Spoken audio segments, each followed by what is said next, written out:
Mais uma tentativa, viu? Porque para eu desistir, assim, de alguma coisa é difícil. Desistir é coisa rara. Amigo, vou te convidar, tá? Não faz o convite, não. Deixa eu te convidar aqui. Eu acho que realmente foi um bug do Instagram, viu, Márcio? Acho que tem alguma coisa aí. Ó, vamos ver. Ó, agora foi. Cadê tu? Peraí, tá me ouvindo? Tô. Aí, Agora. mas, mas eu não te vejo, viu? Tu não tá me vendo? A tela tá cortada, em cima que deveria ser você, tá tudo preto. Mas eu tô Não, embaixo. agora eu tô te vendo normal. No meu Normal? voltou. Tá. Veja, amigo, é bug, com certeza. Isso é um bug do É, Instagram, entendeu? Aí, exato, exato. aí Bom, você, você assim, tá me vendo perfeito? Você tá me vendo perfeito? eu tô, mas E você você se vê e o pessoal tá vendo normal. O pessoal tá vendo normal também. tá assim, que eu já entrei aqui no Então, meu Instagram e eu tô maravilha. vendo. Então bora lá. Porque na verdade vai gravar do seu aí, vai gravar no de Marco, na verdade, né? Então, vai dar para a gente continuar por aqui, embora eu não te veja, não vou te ver, pelo menos por enquanto, não está aparecendo para mim. Mas, enfim, a gente vai seguindo. Então. Que droga, amigo. É. Bom, mas tudo bem, vamos lá. Vamos lá. Eu vou fazer o seguinte: eu vou tentar entrar com outro celular para ver se eu consigo ver, olhando para o lado, enfim, mas vamos seguir, vamos aproveitar essa Tá rara bom. oportunidade de conversar Pois contigo, é, embora eu não pois esteja é. te vendo. Mas vamos lá, vamos lá. Bom, então, hoje está tudo bagunçado, mas mesmo assim a gente vai, como bom processualista, resolver os vícios e fazer o processo andar, porque essa que é a nossa ideia aqui. A ideia é fazer as coisas funcionarem, né? Ao contrário do pessoal lá do direito material, por exemplo, esses civilistas, né, ficam dizendo que o processualista se apega a formalidades, muito pelo contrário, a gente vai resolver o nosso problema e essa que é a ideia. Bom, então agora falando sério, boa noite para todo mundo. Estou aqui hospedado no perfil de Marco e de Renata para fazer. A professora Fernanda rindo aí, eu não sei porquê, né? Estou falando aqui. Falei aleatoriamente, assim, do pessoal do Direito Civil. Enfim, brincadeiras à parte, então, vamos hoje agora dar início ao nosso 48º episódio da série Vida de Professor, no qual eu vou entrevistar e conversar com a professora Renata Cortez, uma querida amiga, que quando topou o meu convite, fiquei muito feliz para que a gente possa encerrar esse ano de 2023. Tivemos aí várias conversas muito legais e não poderia encerrar de uma melhor maneira conversando com Renata. Renata, querida, eu queria, como você já conhece aqui o projeto, mas para a gente que ainda não conhece, para a gente estar chegando agora, eu queria hoje não falar de processo civil, eu não queria falar sobre questões atinentes ao extrajudicial, aos tabelionatos, à serventia, nada disso. Hoje nós vamos falar sobre a sua carreira de professora. E eu queria, então, para começar, que você pudesse contar um pouco como é que surgiu na sua vida a docência, se era algo que você já imaginava quando criança, se foi algo que surgiu na faculdade, foi depois. Conte para nós um pouco aí da sua história na docência. Mais uma vez, obrigado por ter aceitado o meu convite e também por ter insistido, embora esse bug do milênio aqui no Instagram talvez estivesse atrapalhando um pouco. Boa noite mais uma vez, obrigado.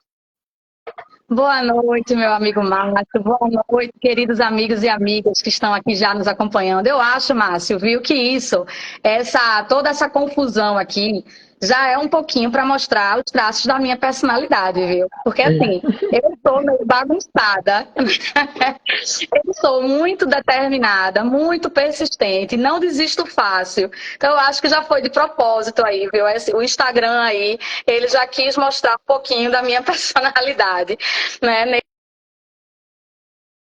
Assim, uma alegria, assim, Márcio, participar desse teu projeto, bacana demais, sabe, assim, pra gente contar um pouco, né, da nossa história, da nossa trajetória. Assim, você sabe que é um professor, um profissional admirado demais por todos, por todas, e por nós aqui em casa também, né? Nós, na verdade, temos construído uma parceria muito bacana, né? Então, assim, fica aqui o meu agradecimento, assim, por praticamente fechar o ano, né? Porque eu só tenho hoje essa live, semana que vem tenho mais uma após, mas assim, eu estou considerando que eu estou fechando o meu ano de eventos assim com uma super chave de ouro, participando aqui desse teu projeto, tá?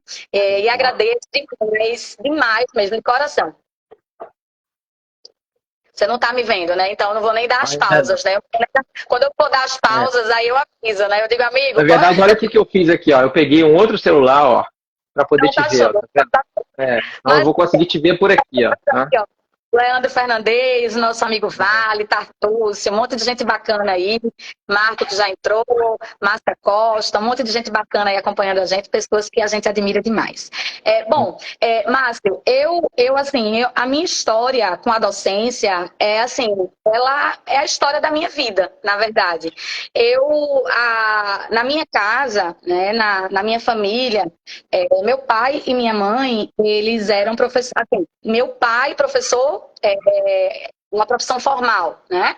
E a minha mãe, ela é professora por natureza. Ela, embora não tenha exercido a profissão, mas ela nos alfabetizou, a mim e meu irmão, alfabetizou primos, alfabetizou netos. Né? Então, esse dom, assim, né, eu tenho certeza absoluta que vem dos meus pais e da minha família materna e paterna. Né? Dos dois lados eu tenho tios e tias que são professores e professoras, a maioria não é de professores universitários, não eram professores de escolas.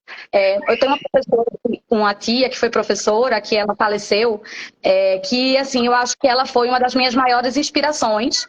Eu chamava de Tia Lu, né? E ela faleceu. E Tia Lu dava aula num colégio primário aqui em Recife, uma escola pública.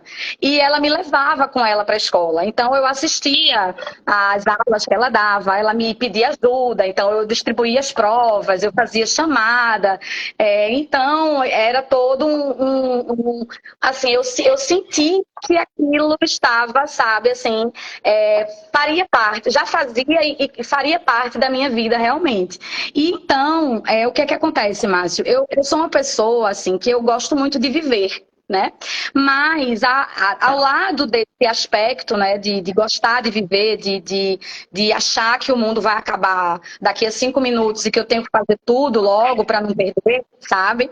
Ao mesmo tempo, eu sempre fui muito determinada em tudo, tudo que eu decidi fazer na vida. E isso vem realmente desde muito pequena. Então, eu nunca tive... Minha família não é uma família de posses, né? É uma família de classe média, digamos, classe média ali, classe média baixa. Então, meu pai sempre nos deu tudo que a gente precisou, mas era uma pessoa, assim, muito rígida do ponto de vista econômico, né? Não tinha nada dado, assim, sem que você precisasse conquistar efetivamente. E eu, desde muito cedo, comecei a querer digamos, ter a minha independência financeira, assim. Isso era uma coisa que veio para mim muito naturalmente. E, assim, eu convivi também, Márcio, com muito o tal do machismo, né? Então, assim, foi algo que eu precisei acompanhar durante a minha infância. E o fato da minha mãe não trabalhar e eu ver nela uma mulher que tem uma grande capacidade para ser e fazer tudo que ela quiser fazer, não é? Mas eu sentia que a decisão dela, né, de terminar cuidando da casa e tudo, essa decisão, para mim, eu sabia que não ia funcionar. Então, Márcio, eu, assim, pequena, né, eu comecei a dar aula particular.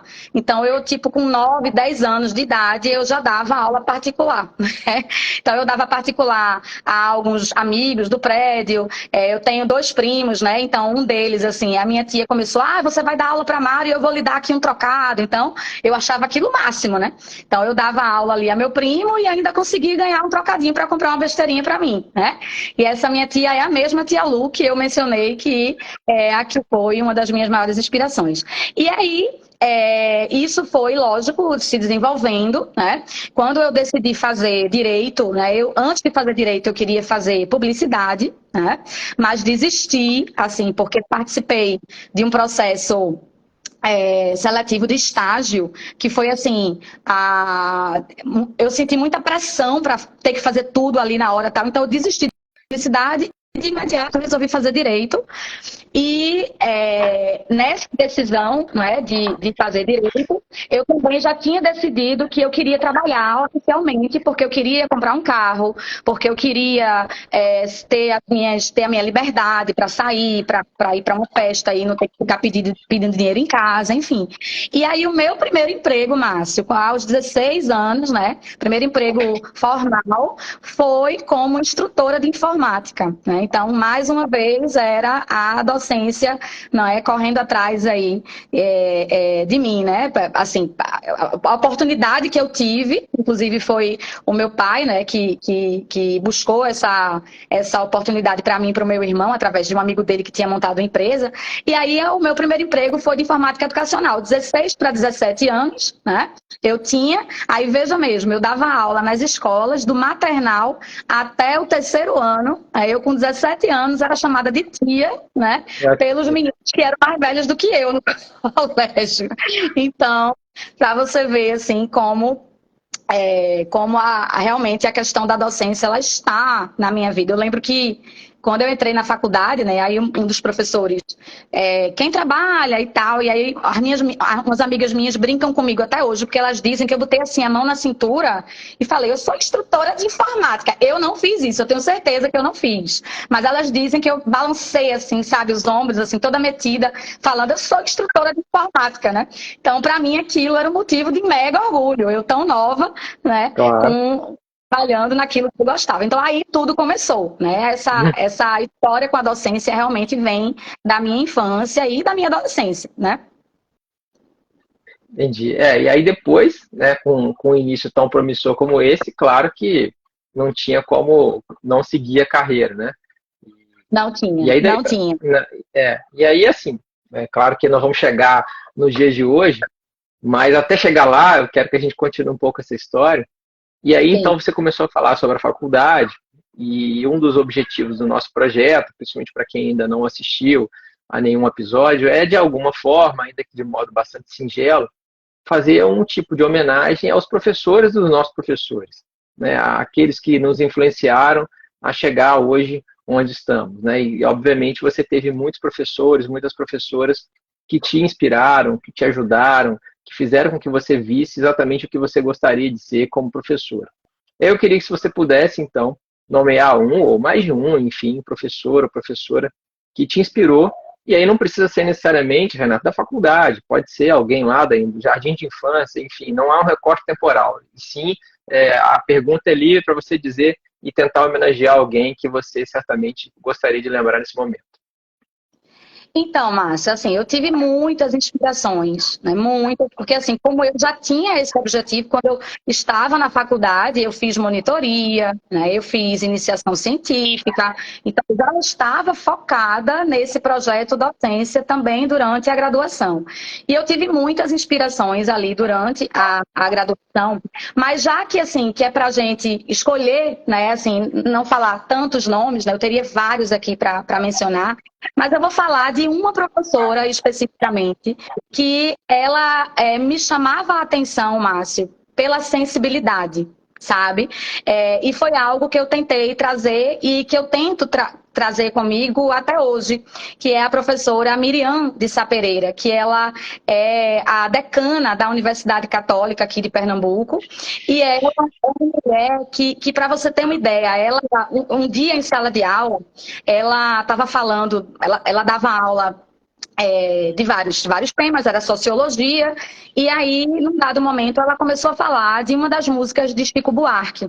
E aí ela falou sobre uma frase de uma das músicas que ele diz que até o paralelepípedo se arrepiou. Né? Eu me lembro bem que é algo assim, eu não sei se é exatamente esse o trecho da música. E aí todo mundo, Márcio, começou a rir, mas rir muito. Todo mundo achou que era uma coisa ridícula, ou uma coisa muito engraçada. Márcio, os olhos dela magoaram, sabe? Ela ficou absolutamente magoada, sentida, porque ela estava ali colocando para fora toda a emoção dela e a turma não compreendeu, não alcançou, sabe, aquilo que ela estava tentando passar com aquela mensagem. E aquilo me chamou muito a atenção. Eu não estava entre os que estavam rindo, eu estava achando muito bonito ela falar sobre aquilo, porque ela sempre trazia algum toque de sensibilidade, ela sempre tinha uma atenção especial com todos e todas, sabe? E assim, Márcio, a questão de que na época em que eu fiz, que você fez certamente graduação, havia pouquíssimas mulheres como professoras, não é? Então, eu me sentia desconfortável naquela situação de ver, não é? Tanta gente ali, em respeito com uma professora que era decana da instituição, uma mulher, sabe, maravilhosa, estudiosíssima, com uma mega produção acadêmica. Então, ela, a professora Miriam, ela sempre me inspirou muito, muito mais como pessoa, não é? Porque a matéria dela não era sociologia jurídica, né? Então não era uma matéria, digamos, específica nossa, né? De direito e direito aquilo. Mas, ela, assim, para mim, ela foi uma grande, grande inspiração na época da minha graduação. Teria outros e outras pessoas, mas assim, eu queria até, como você disse, que é uma oportunidade para a gente homenagear, né? Eu soube até que ela está com alguns problemas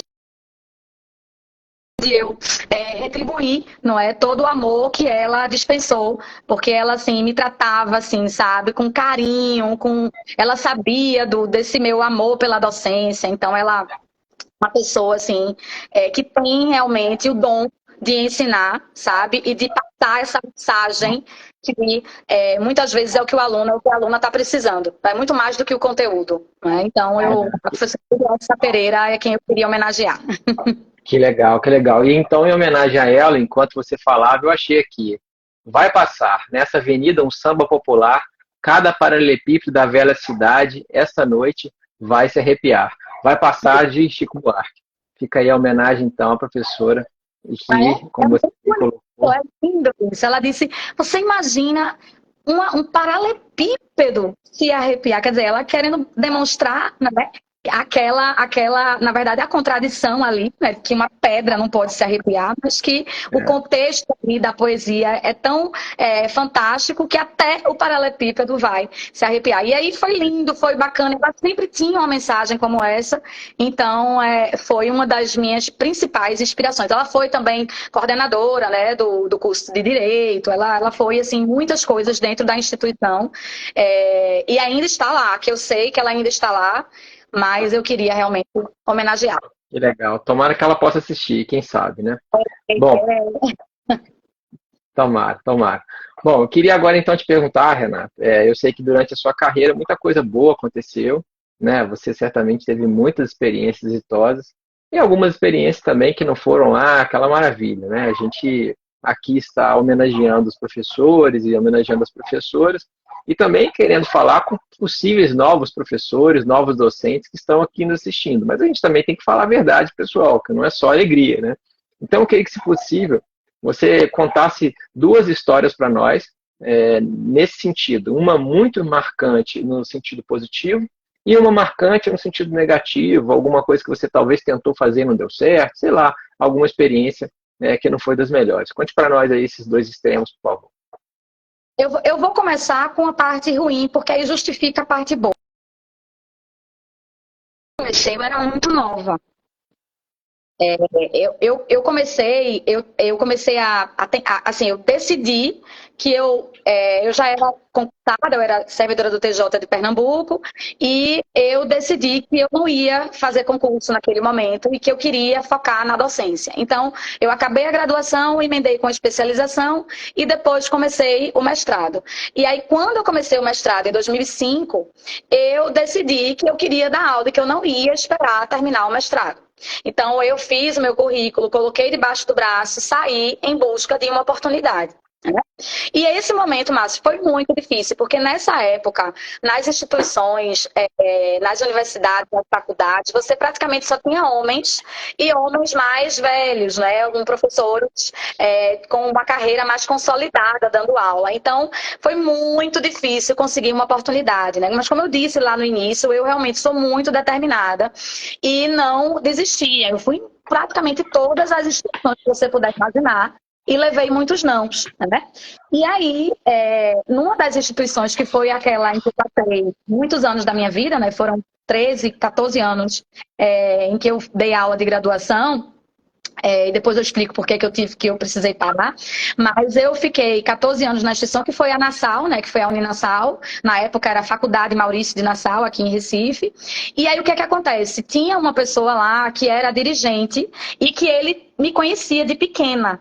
Ele era uma pessoa do alto escalão da faculdade e ele foi meu vizinho, né, lá em Olinda, porque eu sou de Olinda, aqui em Pernambuco. Então ele foi meu vizinho, então ele me conhecia, ele sabia desse meu amor pela docência, desse meu desejo de ensinar. Então eu decidi ir até ele. Eu nunca gosto muito de pedir nada para ninguém, eu confesso. Mas como eu estava vendo tantas portas fechadas, sofrendo já com isso, achando que não ia Claro. conseguir, eu decidi ir até ele. Sabe? E aí, quando eu cheguei para ele, ele falou: olha, Renata, assim, eu sei que você, né, tem essa vontade e tudo, mas veja, sem experiência fica complicado. Aí eu disse: rapaz, aí eu disse: não, tudo bem, obrigada, fui embora. Quando eu cheguei em casa, eu fiquei pensando, aí eu disse: rapaz, isso não tá certo não, porque eu tenho que ter, alguém tem que me dar uma primeira oportunidade, né? E quem mais para me dar uma primeira oportunidade do que uma pessoa que me conhece, que sabe da minha índole, que sabe da minha vocação. Então eu voltei lá, sabe, Márcio? Eu voltei lá e falei para ele assim, eu disse: olha, se você que me conhece, que sabe da minha vocação, porque ele sabia, sabe que é um sonho e que eu tenho realmente essa vocação, não me der a oportunidade, quem mais vai dar? Aí ele olhou assim para mim, ele fez: vamos fazer o seguinte, tu vai começar, agora tu não vai começar em direito não, eu vou te colocar dando aula em administração, e aí a gente vê como é que fica. Aí pronto, aí eu entrei pelas portas do curso de administração, e aí claro que aos pouquinhos a gente foi ali galgando os espaços e entrando, aí primeiro eu dei aula de constitucional, né, e depois em administração eu dava aula de noções de direito, né, e aí depois eu fui para direito. E em direito, Márcio, eu também tive muita dificuldade. Então, assim, um episódio é difícil, porque, assim, os alunos, as alunas, principalmente, isso é uma coisa que precisa ser dita, né? Que a questão da sororidade é algo que ainda está muito longe da gente alcançar de uma forma, assim, mais plena, mais constante. Porque as meninas ficavam me desafiando o tempo inteiro, entendeu? Questionando, fazendo perguntas capciosas, sabe? Para testar, para me colocar numa posição. Aí eu falava uma coisa, aí abria, ficavam rindo. Então esse meu início foi muito, muito, muito difícil.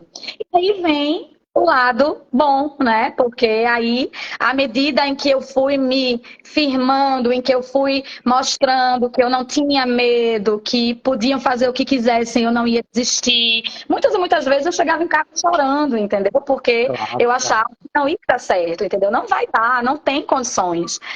E aí a coisa foi mudando, logicamente, assim, a gente foi aos poucos mudando esse quadro, e aí vem o outro lado, que aí é o lado das homenagens, o lado quando o aluno, porque assim, eu acho que qualquer professor, Márcio, qualquer profissional, mas eu acho que o professor sabe que não vai ficar rico com aquilo, né? Que aquela atuação ali não vai te deixar rico, milionário. Você faz por amor. Então, tudo que a gente faz por amor, quando a gente tem reconhecimento de qualquer pessoa, é isso aí que faz o nosso olho brilhar. Não é o contra-cheque, sabe? Não é o reconhecimento, é uma mensagem que você recebe ali no Instagram de um aluno que foi seu aluno no passado e que diz que a tua lição, sabe, serviu para que ele hoje consiga fazer o que ele faz, né? Então, assim, eu não queria nem tratar assim de um episódio, né? Porque quantas coisas assim bacanas que eu tive nesse sentido de reconhecimento, de ter uma mensagem, né, de aniversário surpresa, né? Teve um que eles fizeram um aniversário do esporte, viu, Márcio? Colocaram lá um bolo do esporte, me deram uma camisa, né? Então aquela resenha toda. Então isso para mim era o principal, sabe? Era esse retorno, é dizer: olha, professora, quando eu fiz a prova, eu lembrei da senhora. Quando eu fiz a OAB, eu lembrava das suas aulas. Quando sabe? Então, isso pra mim que faz brilhar meu olho até hoje, meu amigo. Hoje eu recebi uma mensagem que eu dei uma aula de pós ontem, de uma aluna, assim, super, sabe, carinhosa, dizendo que gostou e tal. Então, isso pra mim, meu amigo, é o que faz meu olho brilhar, sabe? É esse retorno, é saber que de alguma forma eu estou contribuindo para a vida de alguém. É isso que me faz na Sim. docência. Isso é muito legal, né? Isso não tem preço. Realmente, só quem consegue viver, quem consegue experimentar esse tipo de coisa, é que sabe de fato a importância que tem. Essa semana mesmo, o pessoal que me acompanha aí na rede talvez já viu, né? Nós estamos aqui para semana que vem, nós vamos terminar o nosso período na faculdade, mas aí, no final de uma aula agora, essa semana, os alunos me enganaram. Me disseram, olha, professor, tem a professora está querendo conversar contigo ali na sala do lado. E eu falei, mas eu falei com essa professora ontem, a gente conversou rapidamente no telefone, ela não me falou nada, mas falei, tá bom, né? Tá me chamando, deixa eu ir lá ver o que que era.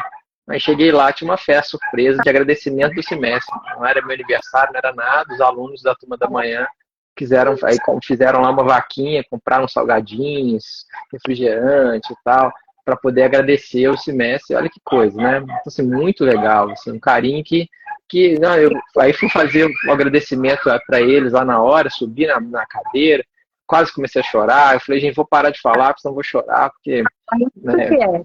Mas concorda que é isso que faz a gente não desistir. Assim, não que você não tenha rebordosas, né? Depois, assim, tipo, você tem uma turma, tem um aluno que de repente faz uma coisa chata com você, mas assim, eu sinceramente, eu só focava nas coisas positivas, que é a maioria, entendeu? Sempre tem alguém para desmerecer, para querer reclamar, para isso, para aquilo, mas eu realmente, quando tinha esse retorno, eu lembro que numa das homenagens que eu recebi na faculdade, né, eu falo muito rápido, né? E eles fizeram, Márcio, uma homenagem para mim, falando como se fosse isso já estou antecipando, né, as coisas engraçadas. Mas eles fizeram a homenagem como se estivessem narrando uma partida de futebol, meu amigo. Eles fizeram uma aula narrando uma partida de futebol. Olha, todo mundo chorando de ir na faculdade. Por quê? Eles pegaram realmente um texto assim, de aula meu, né? E começaram a fazer. No final, todo mundo gritou gol, né? Então, aqui foi aquela resenha. Então, assim, essas coisas são marcantes demais na vida da gente. A gente não esquece, né? Não esquece. Eu até brinquei com eles que eu falei, olha, gente, isso não vai amolecer meu coração, não, porque as provas estão em cima da minha mesa para corrigir, né?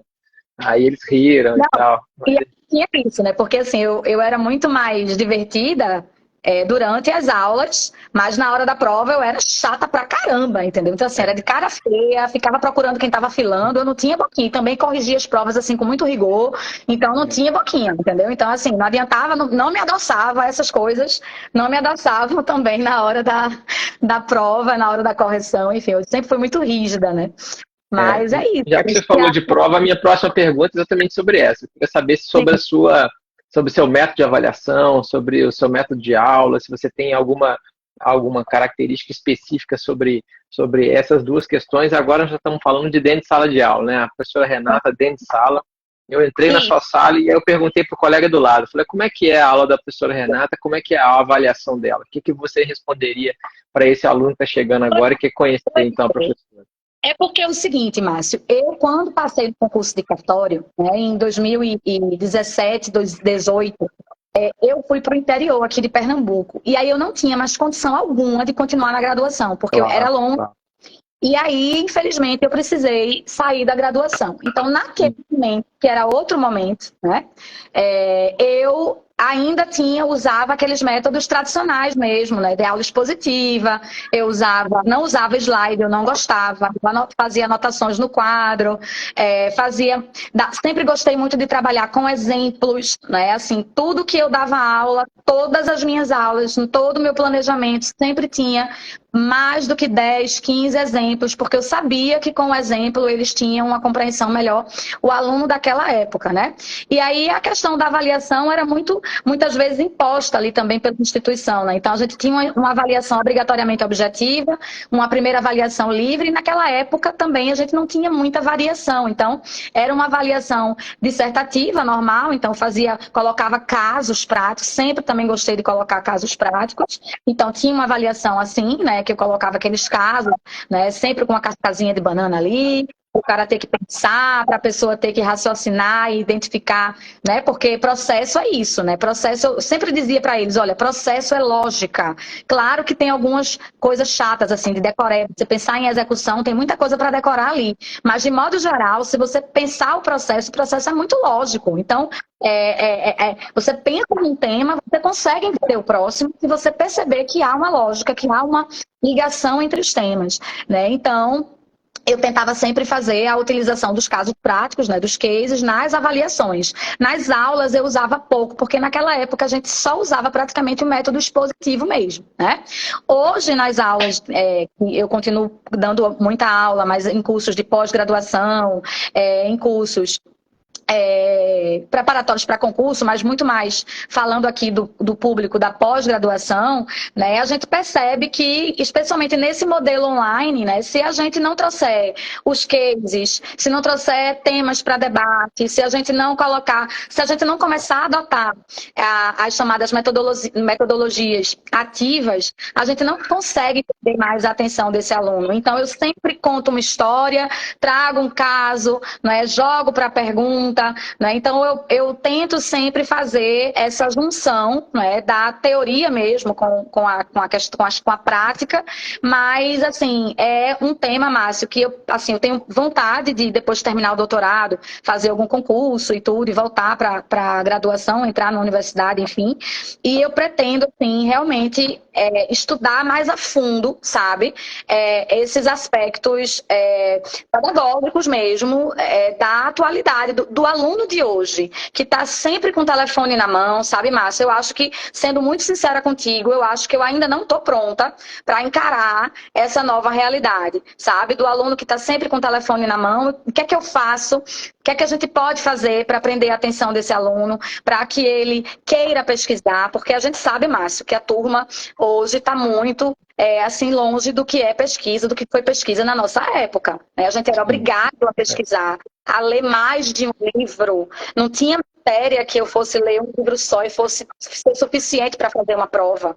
A turma hoje quer resumo, a turma hoje quer ler o livro virtualmente, a turma quer colocar um vídeo que resuma o livro, quer pegar o PDF, enfim, é complicado. Então, assim, eu confesso para você, estou sendo aqui muito sincera, como eu estou afastada porque o público de pós-graduação, ele é mais interessado. Ele pergunta... Ele escolheu estar ali, né? Ele escolheu o curso específico, a matéria específica. Exatamente. Né? Então, assim, eu até queria até, assim, saber de ti, assim, hoje, se tu utiliza as outras metodologias, porque, assim, eu confesso para você que eu teria dificuldade de recomeçar, eu teria que estudar primeiro para voltar para a graduação com um modelo diferente, porque eu acho que aquele modelo não funciona mais, sabe? Não dá.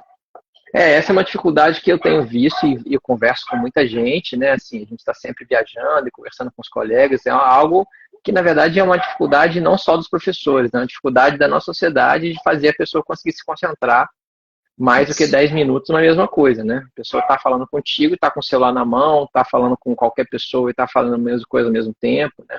O aparelho eletrônico, ele gerou uma necessidade de você estar ao mesmo tempo em vários lugares e ao mesmo tempo não estar em lugar nenhum, né? Então isso acontece muito em sala de aula, realmente. É muito difícil você conseguir aquela atenção durante 2 horas, aquelas aulas que o professor às vezes é monocorde, fala aquele mesmo tom de voz o tempo todo, né? E você anota e eventualmente pergunta uma outra coisa. Isso hoje é muito difícil, realmente, né? E a gente tem que tentar fazer de tudo. Eu às vezes subo na cadeira, eu às vezes jogo coisa pro alto, eu tento fazer piada, eu pego no pé de quem não está prestando atenção. Eu tenho uma facilidade, os alunos que estão assistindo aí talvez vão poder confirmar, eu tenho uma facilidade muito grande de guardar os nomes deles. Com 2 semanas eu guardei os nomes e sobrenomes. E aí eu aviso, eu falo, olha, vai acontecer o seguinte, daqui a 2 semanas, 3 semanas no máximo, eu vou saber o seu nome. E se você não estiver prestando atenção, se estiver fazendo alguma coisa que não seja assistindo a aula, eu vou chamar você especificamente para falar alguma coisa. E aí eles ficam achando que eu não vou falar e tal. Aí passa um pouquinho, acontece exatamente isso. Aí eu vou e solto o sobrenome. Fulano de tal, fulano de... Aí eles tomam aquele susto, falam assim, como é que esse cara sabe meu nome, meu Deus do céu? E aí eles acabam, no primeiro momento, assim, assustados, e depois acabam que eles vão chegando, mas mesmo assim é difícil. Tem dia que realmente não tem jeito, tem dia que eles estão preocupados com uma outra prova, estão preocupados com sei lá o quê, enfim, é complicado. A gente sabe que não é algo simples, e eu também tenho tentado me reinventar, né? Tem dias que eu chego em casa super triste, porque eu acho que realmente eu não consegui passar aquela ideia, não consegui atender exatamente o que eu queria. E, por outro lado, tem dia que você acha que não foi bom e o aluno vem e diz, olha, foi super legal, eu consegui atenção nisso, eu consegui atenção naquilo. Então, também é complicado, né? A gente tem que tentar achar aí um meio termo, mas, de fato, é muito difícil. A gente está vivendo um momento de transição muito Transição. complicado. E a pandemia piorou tudo também, né, Renata? Já era difícil. E com a Foi. pandemia, eu acho que a galera ainda, não sei assim, mas eu tenho visto que algumas turmas, alguns alunos ainda não pegaram meio que no tranco de que as coisas voltaram, né? Continua achando que vai conseguir resolver tudo aquilo online, tudo tranquilo, tudo sem prazo. É um Isso. problema ainda que a gente está enfrentando. Bom, Isso. novos tempos não necessariamente bons, né? Mas vamos nos adaptar, né? A Que gente essa que é a ideia. E a gente tem que se adaptar. É o que a gente conversa muito aqui, né? Conversa muito sobre isso com o Marco, né? A dificuldade que ele tem, porque ele está na graduação, e ele tem a mesma dificuldade, e a gente conversa muito sobre isso, né? Do que é que a gente precisa se adaptar, a gente precisa se readaptar a esse novo modelo e alcançar esses alunos, né? Porque a gente precisa passar a mensagem, né? E aí, eu não sei, eu penso que talvez uma grande reestruturação mesmo do próprio modelo de ensino, para que a gente tenha uma condição de fazer, né, de cumprir com essa nossa, digamos, com as nossas metas, com aquilo que a gente se propõe quando escolhe a docência, né? É. Esse monte de carinha aí, Renata, é a minha pequenininha. Deve ser a Bruna ou o Pedro, ou os dois juntos, que estão no celular da minha esposa, a Márcia, mandando um monte de carinho. Um beijo para vocês dois aí, seu sapequinho. É. Bom, às vezes eles entram aqui e mandam as carinhas. Tomara que mandem mais. Bom, deixa eu te perguntar uma outra coisa agora, Renata. Eu queria falar uma outra atividade que você também exerce, que é a atividade de escritora, de autora, né? E aí você tem, junto com o Marco, inclusive, obras de relevo, artigos publicados nos mais variados periódicos, né? Textos muito importantes já produzidos, em produção, né? Você está escrevendo uma tese de doutorado, e aí eu queria aproveitar essa sua habilidade para perguntar uma coisa que os meus alunos costumam me perguntar, né? Professor, como você escreve? O que você faz para escrever? Você tem alguma dica de como escrever melhor? Você tem algum horário, alguma técnica específica que você usa para poder conseguir escrever? Conte para nós um pouco e tente aí passar uma das suas dicas para o pessoal que está nos assistindo também. A primeira coisa, Márcio, é que a gente só consegue escrever se a gente lê. Então, não tem outra opção. É o que eu converso aqui com os nossos filhos, né? José, ele gosta muito de ler, porque como ele gosta muito de futebol, então ele já lê muito sobre futebol. E aí, ele também curte ler política e tal. Já lá no Roraima, ela não tem tanto esse perfil. E eu sempre converso com ela, diz, olha, você só tem condições de escrever bem se você lê. Então, a leitura é o primeiro passo. Eu não estou falando só de leitura jurídica, eu estou falando de leitura, ponto. Né? Então, que seja um livro, um romance, que seja um livro sobre a história do futebol, que seja um blog. Não me importa. A leitura tem que ser uma constante na nossa vida, porque eu só consigo desenvolver um vocabulário, eu só consigo escrever bem, utilizar corretamente a língua portuguesa se eu ler. Então, para mim, é algo indispensável. A leitura, num primeiro momento, e eu continuo lendo. Eu leio muito, né? Então, eu sempre gostei de ler, né? Quando eu era pequenininha, né? Eu era muito CDF, sabe, Márcio? E aí eu participava de uns campeonatos. Eu queria ser a vencedora do campeonato de leitura, tal. Então, eu tinha essa coisa lá no primeiro, na alfabetização, né? No primeiro ano. Eu queria, de todo jeito, ter ali o prêmio, que era uma bobagem, né? Mas era só a questão mesmo de ter ali mais uma vez, o reconhecimento, né, do meu esforço. Então, a leitura, né? Então, primeira coisa, a leitura. Como eu disse também no início, eu sou uma pessoa um pouco bagunçada, tá?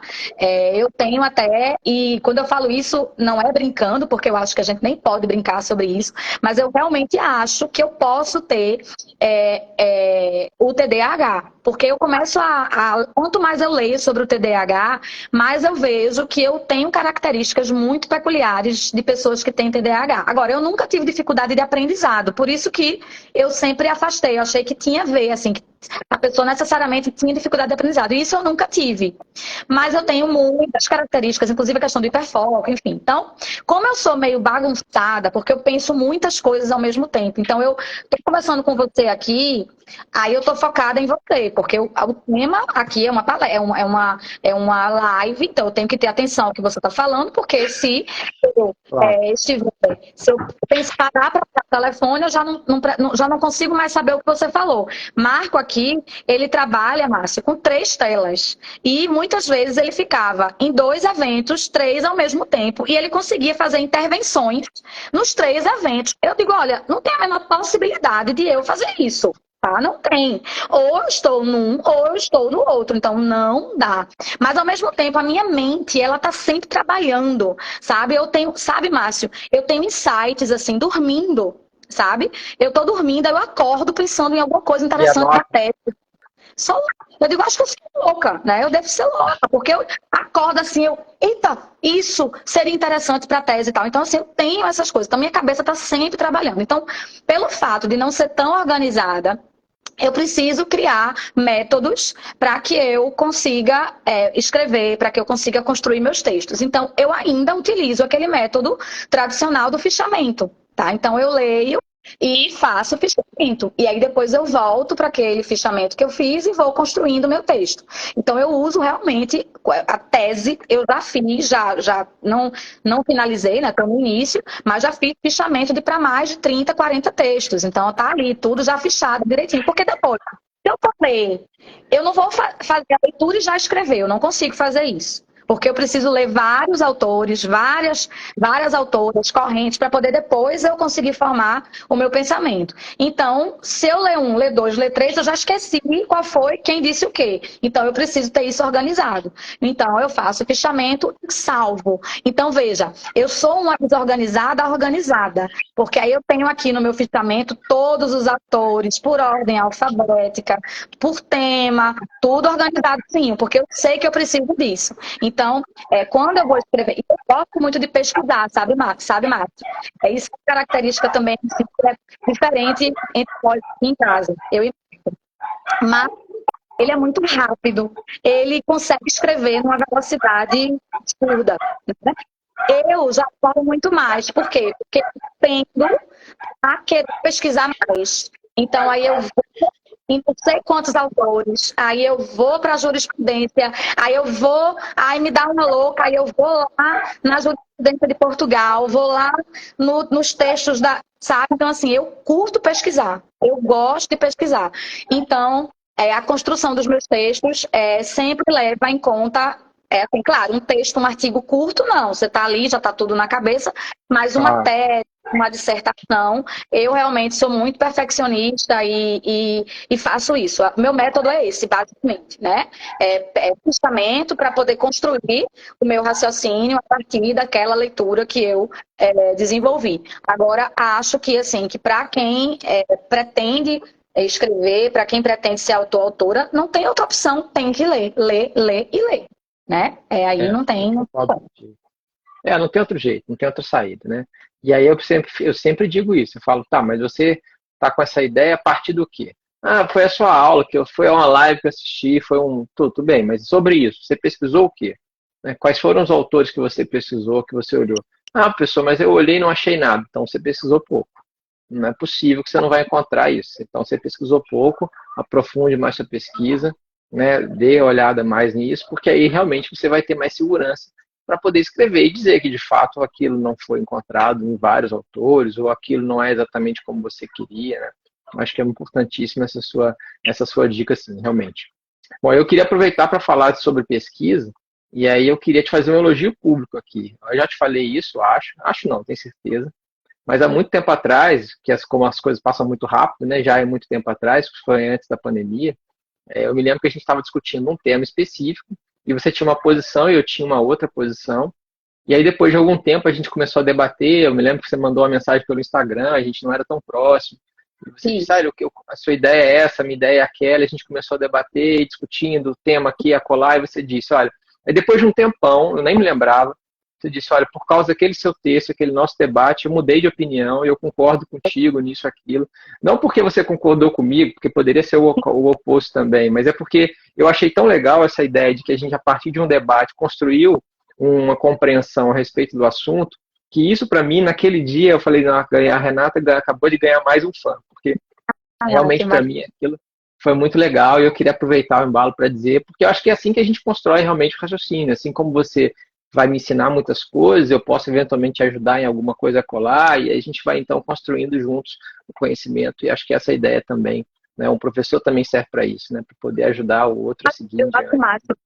Quem se propõe a escrever, né? Quem se propõe a doutrinar, né? Que é uma atividade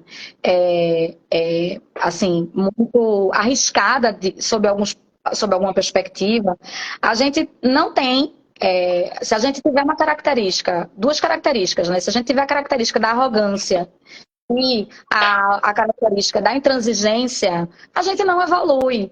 Então, assim, eu tenho muita tranquilidade para mudar mesmo de opinião. Eu não acho que a gente tem uma percepção sobre um determinado tema e a gente conversa com outros colegas, a gente escuta às vezes outro professor ou professora falando sobre aquele tema, e aí de repente vem um estalo ali e diz, olha, realmente, né? E aí não é só oração, são as ponderações, são estudos, né? Então, assim, você não vai falar, você quando escreve, você não vai escrever com uma percepção sensorial, você está pesquisando, você está trazendo elementos que demonstram aquilo que você, claro, eu posso continuar sem concordar, mas não é algo que possa ser simplesmente desprezado porque é diferente do que eu penso, entendeu? Então, assim, inclusive no doutorado, né, eu sei que o meu tema é um tema difícil, eu sei que não vai ser fácil o convencimento, por assim dizer, né, daquilo que eu pretendo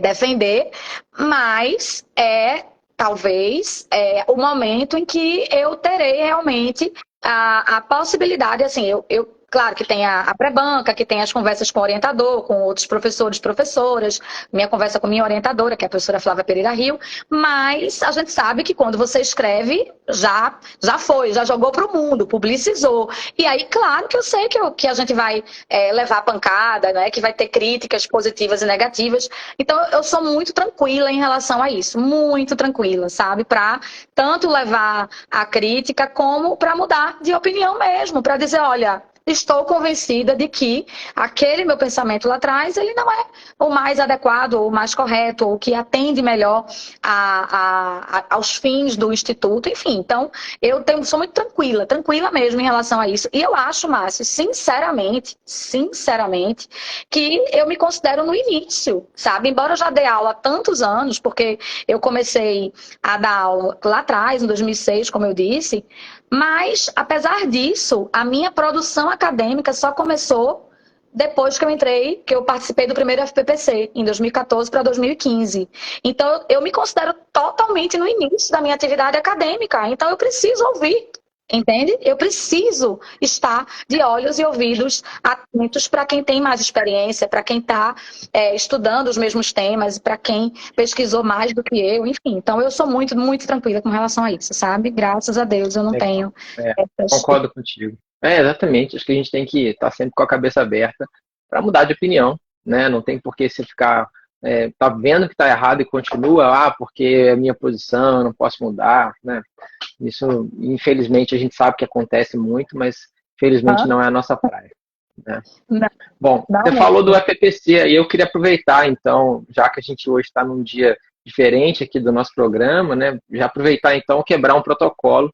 E já que nós estamos usando o Instagram de Marco, queria aproveitar para convidar o pessoal a fazer parte do nosso FPPC, cujas inscrições já estão abertas, né?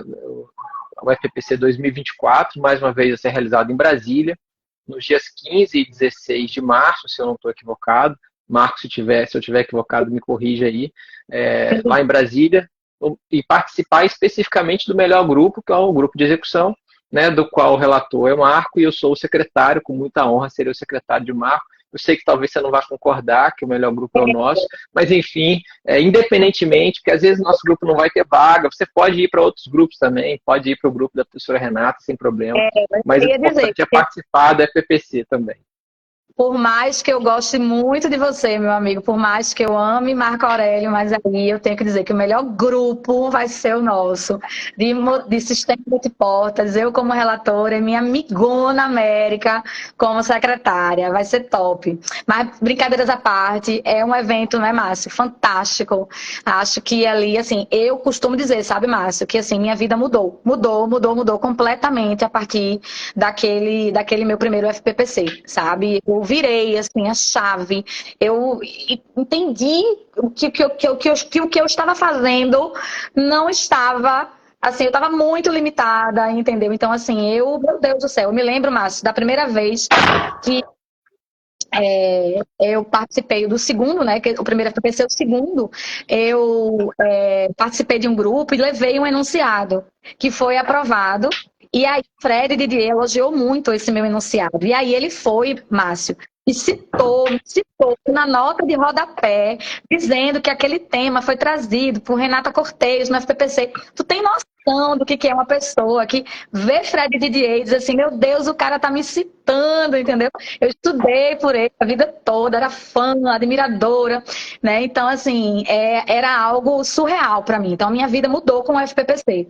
Por isso, a gente tem que recomendar mesmo, porque para quem é da área do direito processual, para quem tem aí a vontade, não é? Tanto de aprendizado, como de fazer networking, como de participar de um evento democrático, de estar ao lado de grandes nomes do direito processual em pé de igualdade. Ah, gente, é só elogio. O FPPC é brincadeira, né? Então não tem nada igual. Vamos reforçar o convite, todo mundo, então. Quem não conhece, tem que conhecer. Eu costumo dizer que o FPPC é uma força da natureza. Não dá muito para explicar, a não ser você estando lá presente para poder participar e ver exatamente o que a gente está falando, sentir lá as emoções. Pode ter certeza de que quem nunca foi, depois pode trazer o relato. E sempre acontece isso, né? O pessoal que vai pela primeira vez, né, depois chega encantado e fica fã e continua indo. E é por essa razão que a gente gosta tanto também. Exatamente. Bom, já que a gente também está falando sobre eventos e questões afins, um pouquinho antes do FPPC, nós vamos ter um outro evento que esse ano aconteceu. E aí eu queria aproveitar o embalo, porque, olha lá, o Marco está confirmando, 15 e 16 de março de 2024, em Brasília, inscrições abertas no site do FPPC, coloca aí, pessoal, no Google, vocês vão achar. E aí eu queria aproveitar, então, Renata, para a gente poder fazer aqui um breve parênteses, que deveria, na verdade, não ser breve, mas por conta do nosso tempo vai ser. Eu, quando fui falar da live para os meus alunos, para as minhas alunas, eu prioritariamente voltei para as minhas alunas, porque, dentre outras coisas, quando eu fui te apresentar para o pessoal que eu estava convidando, como eu costumo fazer, eu disse, Renata, para além de tudo, é presidente da ABEP, Associação Brasileira de Elas no Processo. E eu queria que você falasse um pouquinho da ABEP e da importância que a ABEP tem em tão pouco tempo na doutrina brasileira. Eu falei rapidamente para os meus alunos, e eu posso dizer que estive presente quando a ABEP foi na sua cerimônia de inauguração, né, do lançamento da ABEP, e depois pude acompanhar um ano à frente, né, em 2023, a quantidade de coisas que vocês conseguiram fazer em apenas um ano. O número de associadas, o número de textos, de palestras, de livros, enfim, tudo que foi feito num tempo tão pequeno, mostrando que, na verdade, havia ali uma correnteza de conhecimento represada e que precisava de alguém para abrir as comportas e deixar todo aquele conhecimento sair, que foi exatamente isso que vocês fizeram. Então, conte para nós um pouco da ABEP, chame o pessoal, principalmente as meninas, as mulheres, as pesquisadoras, para poder conhecer um pouco mais. Fique à vontade para falar um pouco sobre isso. Então, Márcio, a ABEP é uma associação que começou assim, de uma forma muito despretensiosa, né? Nós éramos um grupo de WhatsApp, mas a gente foi percebendo que o grupo estava crescendo, né? A intenção do grupo inicialmente era fazer com que a gente se conhecesse, porque havia muitas mulheres produzindo, estudando o processo, mas a gente não se conhecia, a gente não se citava, a gente não fazia eventos juntas. Então, a proposta inicial era essa, mas o grupo era um grupo que foi assim crescendo, né? Começou com mulheres só daqui de Pernambuco, mas na medida em que a gente participava dos eventos, começaram a entrar mulheres de todo o Brasil, e aí a gente tinha já mais de uma centena de mulheres no grupo, e aí veio assim um insight, né, no final de 2022, 2021, na verdade, no sentido de que a gente formalizasse a associação, porque a partir do momento que você formaliza a associação, você ganha, você sobe de patamar, não é? Você traz ali o aspecto formal, ele é muito relevante, porque traz o tom de instituição, né? Então, e inclusive enquanto instituição, a gente tem mais legitimidade para fazer para praticar certos atos que, enquanto grupo, a gente não podia. Então, nós criamos a associação, que só cresce, né? Nós temos hoje mais de 240 associadas. No grupo, a gente tem um grupo, continua tendo um grupo no WhatsApp, e assim, é um grupo muito coeso, você não vê confusão, não vê discussão, sabe? Vê muitas. A gente vê assim no grupo aquilo que a gente espera entre as mulheres, sororidade, né, assim, a empatia, a união que a gente precisa para construir algo juntas, né? Tem muito a se fazer, tem muito ainda, infelizmente, que eu acredito que ainda vai demorar bastante para que a gente mude algumas realidades, mas eu penso que a ABEP, assim como outros coletivos, assim como outros projetos, como o Mulheres do Processo, do IBDP, que inclusive eu faço parte também, como a Processualistas, todos esses grupos, a Elas Pedem Vista, né, que tem a Carol Caputo, então todos esses nossos grupos, essas associações, elas estão aí colocando novos nomes, sabe, Márcio? E o que é interessante também é que, além de colocar novos nomes, digamos, a trazer à tona esses novos nomes, a gente tem conseguido resgatar, sabe? Isso é muito lindo, assim, a gente resgata grandes processualistas que estavam, de alguma forma, fora do circuito de eventos, sabe? Então, a gente tem conseguido fazer isso. Claro, a gente está no nosso segundo ano de existência, vai entrar agora no terceiro, então ainda tem muita coisa para se organizar, para se fazer, para se construir. Mas eu penso que a Beth, ela está realmente no caminho certo. A gente tem conseguido muita coisa, muitas parcerias. Homens como você, como o Luiz Vale, como o Mouta, que eu já estou vendo aqui na tela, como o Becloud, Marco Aurélio, que eu não tenho nem assim, palavras para dizer o tanto que apoia e nos apoia em tudo. Mas a gente tem conseguido, através da ABEP, essas parcerias, indicação de nome de mulheres, mais citações, não é, de mulheres em trabalhos, de mulheres e de homens, viu, Márcio? Porque a gente também tem que fazer um meia-culpa de que, muitas vezes, a gente também precisa citar mais mulheres, a gente também precisa estar presente nos eventos em que as mulheres estejam palestrando, enfim. Então, ainda há muito a se fazer, ainda há muito a se construir, mas eu penso que a gente conseguiu se firmar, né? Acho que a gente ganhou uma respeitabilidade. É uma associação, é preciso que se diga, democrática, Márcio. Então, a gente não vai ter só doutoras e pós-doutoras, só mestres. Não, nós temos de especialistas a pós-doutoras. Então, é preciso que também se entenda que é uma associação que quer, além de agregar mulheres que já têm uma produção acadêmica, que quer dar oportunidade para que novos ingressem nesse ambiente, entende? Então, assim, isso também tem que ser compreendido. Sim, sim, claro. E eu não sei se o pessoal consegue ver, eu vou sair um pouquinho para o lado aqui, ó.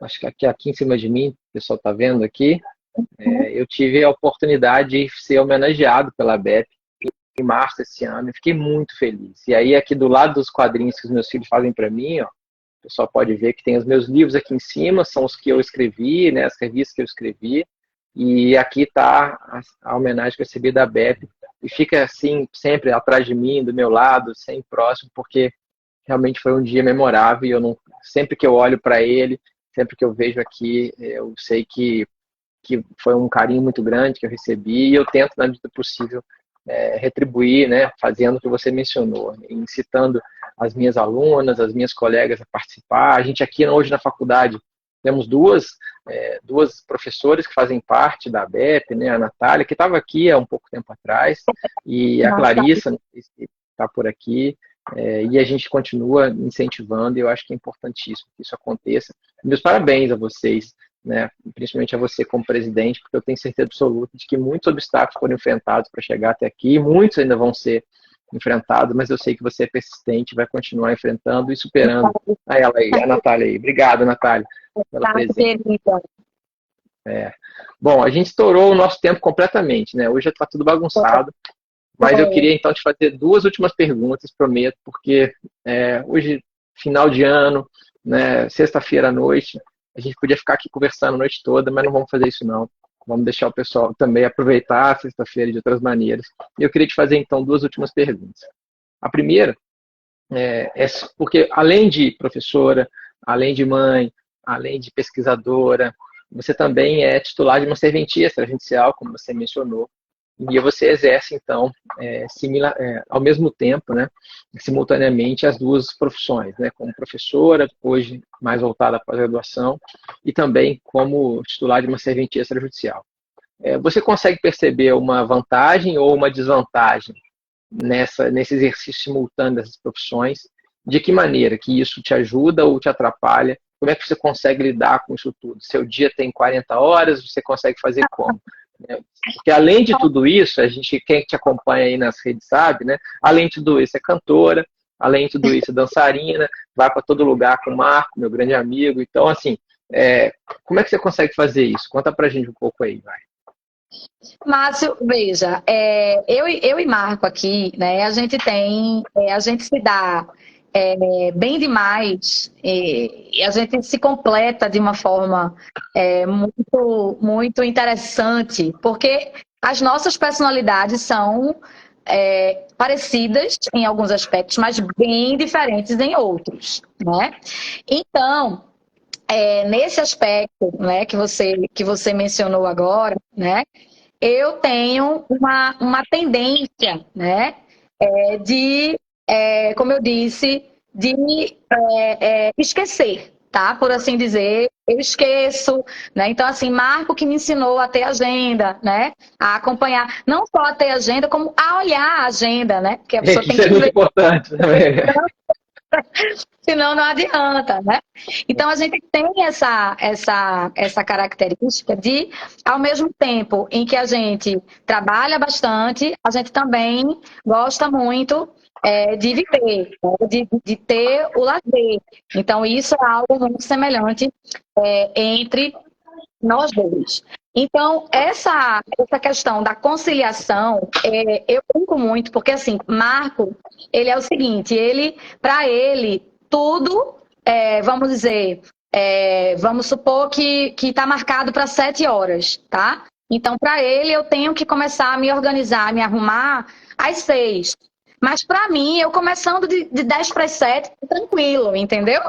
Então, sai colocando aqui tudo e isso dá certo, entendeu? E dá certo. Então, mas ele é muito organizado, muito metódico, né? Tem uma agenda bem certinha. E eu já sou mais amalucada, mais sem juízo.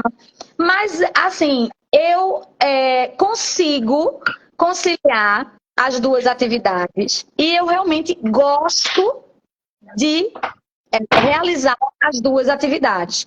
O cartório, ele me proporciona um aprendizado diferente, que é o lidar com o ser humano de uma forma mais próxima, porque é um cartório de registro civil. E, ao mesmo tempo, ele me proporciona a possibilidade de pesquisar temas que eu jamais pensei que eu fosse pesquisar na vida. Então, hoje eu estudo direito civil, eu estudo direito registral, eu estudo direito notarial, né? Então, são temas que eu comecei a fazer essa junção do processo com direito notarial e registral, que para mim foi muito bacana. Entendeu? Que para mim foi assim, sensacional. Então eu acho massa. Agora, claro, eu tive esse ano de 2023, foi assim, o melhor ano, em termos de, digamos, de crescimento, né, nesse âmbito, tanto acadêmico quanto no próprio cartório. Eu fiz muita coisa bacana no cartório, mas ao mesmo tempo foi o ano que eu mais fiquei sem tempo, entendeu? No final do ano, a gente está no dia 15 e, assim, se eu parar aqui para pensar na quantidade de pendências que eu ainda tenho, eu fico estressadíssima, né? Então, é difícil conciliar, né? Mas ao mesmo tempo, a profissão de delegatária, ela me permite ter um tempo para me dedicar à docência. Dá para entender? Então, assim, Sim. eu consigo dividir o meu tempo e dizer, olha, aqui, claro, eu fico o tempo todo à disposição do cartório, mas eu vou para lá, por exemplo, hoje eu fui pela manhã, aí não vou à tarde, aí à tarde eu consigo escrever, então eu consigo conciliar as duas atividades, assim, faço realmente muita coisa, faz muito exercício, faz muita farra e tudo mais, mas por enquanto nenhum dos dois enlouqueceu de vez, então tá dando certo. Marco organiza as coisas, né? Isso é muito importante, né? Organiza não só para você, como para todo mundo, né? Sempre que a gente precisa de alguma coisa. Entendeu? Aí quando ele chega, olha, você esqueceu, aí traz a minha água, entendeu? Aí bota a luz aqui para mim, porque desse jeito, né? Então é um grande parceiro, um grande companheiro. É muito legal ver vocês dois juntos, é muito legal. Bom, para terminar, prometo agora sim a última pergunta, né? Eu queria que você pudesse, e aí, claro, já estou te agradecendo, porque foi muito legal conversar contigo. Como eu imaginei que ia ser um bate-papo leve, embora com esses problemas do Instagram aí, eu ainda continuo sem te ver, a não ser na outra tela. E por isso eu peço desculpas ao pessoal que eu estou olhando toda hora para o lado, mas é porque Renata não está aqui em cima de mim, ela está no meu celular anexo aqui do lado. O pessoal que chegou depois talvez vai assustar. Mas eu queria então, além de, claro, reforçar o meu agradecimento por você ter participado dessa última live do ano aqui no nosso projeto Vida de Professor, queria que você pudesse deixar uma mensagem final para quem está nos assistindo ou para quem vai nos assistir lá pelo canal do youtube.com/professor Márcio Faria, que você dissesse para quem pensa em ser professor, talvez alguns alunos aqui, alunos de graduação, ou alguém que já é professor, professora, que está um pouco desanimado, início de carreira, o que você poderia dizer para essas pessoas que têm essa ideia de ser ou de continuar sendo professor ou professora? Mais uma vez, querida, muito obrigado de verdade por você ter cedido esse nosso tempo e compartilhado tanta coisa boa conosco aqui. Amigo, eu que agradeço, assim, realmente foi um papo massa, né? Eu também não esperava nada diferente. Márcio, assim, como eu disse, eu falei brincando, mas realmente é uma característica minha, né? Eu sou muito determinada. Quando eu decido fazer algo, eu me proponho a fazer aquilo e eu vou buscar todos os caminhos para que aquilo aconteça. Claro, pode não acontecer, mas eu não vou desistir até que todas as portas se fechem. Então, hoje, as pessoas têm muito, assim, eu percebo que as pessoas tendem a achar que é gente demais, que como é que eu vou entrar numa área que já tem não sei quantos professores conhecidos e conhecidas, eu não vou ter espaço. Márcio, eu sinceramente, depois de tanta coisa que eu já vivenciei, tanta coisa que eu já passei, sabe? Eu penso que realmente a gente, com esforço, com dedicação, com determinação, com perseverança, você conquista os espaços que você pretende conquistar, com mais ou com menos sucesso. Porque uma coisa que a gente precisa também ter em mente, Márcio, é que nem todo mundo, as pessoas não vão ter o mesmo nível de sucesso nas carreiras. E eu acho que a gente precisa ter essa consciência, sabe? Será que um dia, por exemplo, eu vou ser assim conhecida no Brasil todo como a professora Tereza Arruda Alvim, entende?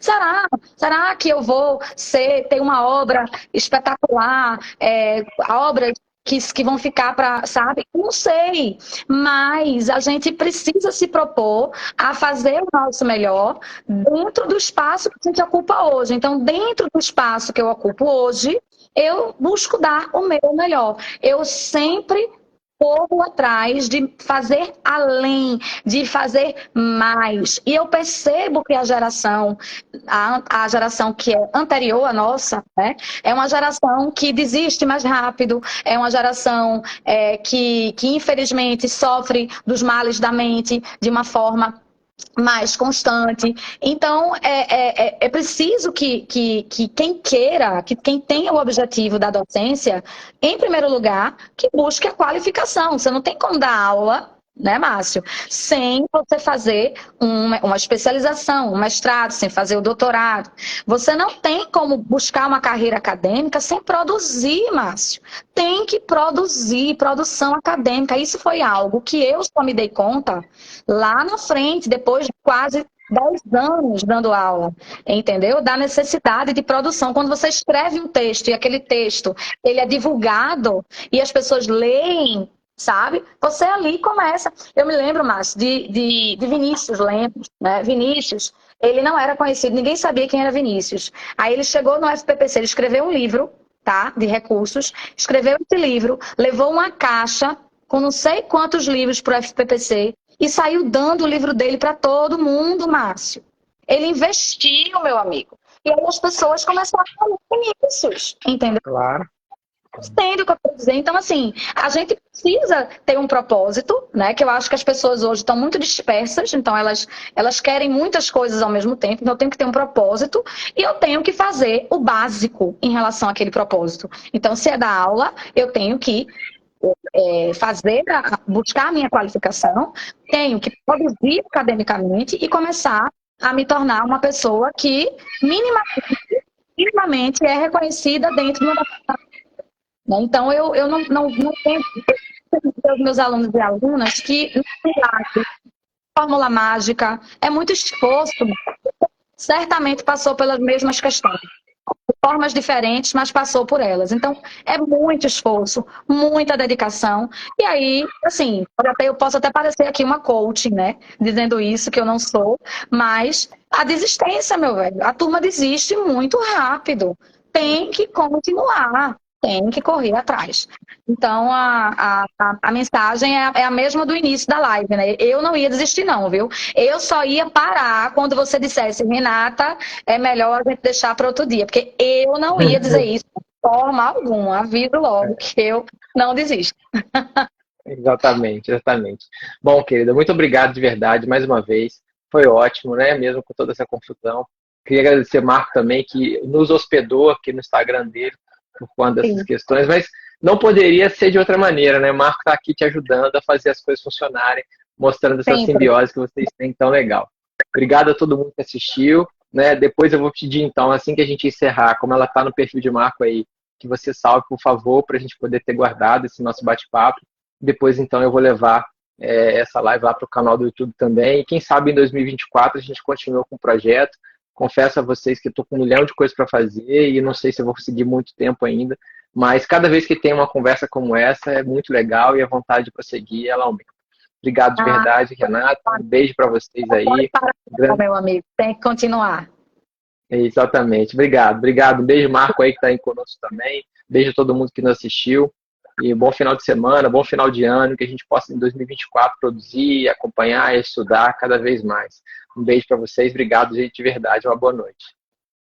Obrigada a todo mundo. Um beijo grande. Márcio, um feliz ano novo, um feliz Natal para sua família, viu, meu amigo? E a gente se encontra, se Deus quiser, muitas vezes presencialmente em 2024. Exatamente. Beijo, obrigado, tá? Bom, então vou sair aqui e você lembra de se salvar aí, por favor. Marco, ajude aí, Renata, a salvar. Tá vendo? Tá vendo eu com a minha fama, mas eu vou salvar agora. Tá bom, tá bom. Tchau, tchau. Tchau, tchau.